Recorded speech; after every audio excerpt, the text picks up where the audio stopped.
महाराष्ट्र रोजगार हमी योजनेच्या कामात अनियमितता आढळून आल्याने यवतमाळ जिल्ह्यामध्ये एकच खळबळ उडाली आहे।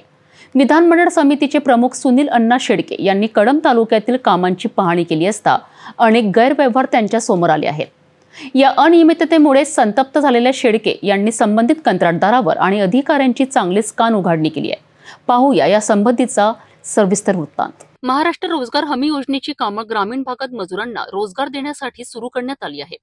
मात्र याच कामांमध्ये मोठ्या प्रमाणात अनियमितता होत असल्याचं पुन्हा एकदा समोर आलं आहे।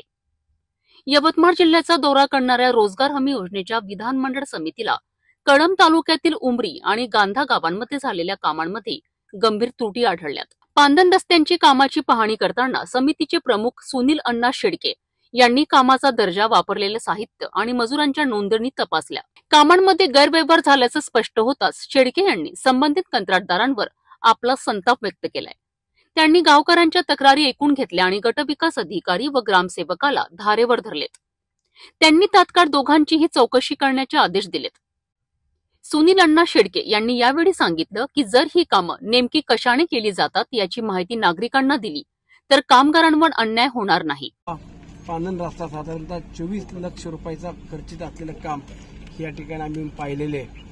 ग्रामसेवक किंवा इथले बीडीओ असतील, सर्व संबंधित अधिकारी आहेत, यांच्याकडे जॉब कार्ड धारकांवरती किती दिवसांनी या ठिकाणी येऊन काम केलेलं आहे, काम चांगलं झालं की नाही झालं याबाबत पाहणी केली। परंतु इथं आम्हाला स्थानिक शेतकऱ्यांनी किंवा राहणाऱ्या नागरिकांनी ज्या काही तक्रारी केल्या आहेत त्या अनुषंगाने इथल्या संबंधित अधिकाऱ्यांना माहिती विचारली असता 24 लाखापैकी साधारणतः 5-5.5 लाख रुपयाचंच काम अवघ्या या ठिकाणी झालेलं आहे।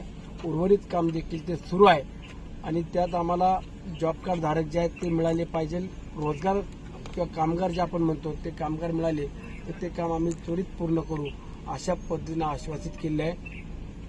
मला आपल्या माध्यमातून या भागातल्या देखील नागरिकांना किंवा संपूर्ण जिल्ह्यातील नागरिकांना हे सांगायचंय की ज्या ठिकाणी काम मंजूर होतं त्या ठिकाणी प्रत्यक्षात मजुरांच्याच माध्यमातून किंवा त्यांच्या जे जॉब कार्ड धारक आहेत त्यांच्या माध्यमातून केलं जातं की फक्त जॉब कार्ड दाखवायचे आणि एका बाजूला मशिनरी वापरून ते काम पूर्ण करायचं।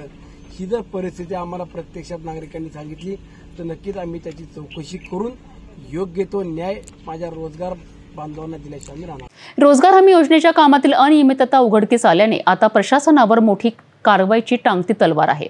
समिती प्रमुखांनी दिलेल्या आदेशानुसार या गैरव्यवहारांची चौकशी कशी होते आणि दोषींवर काय कारवाई होते हे पाहणं महत्त्वाचं ठरेल।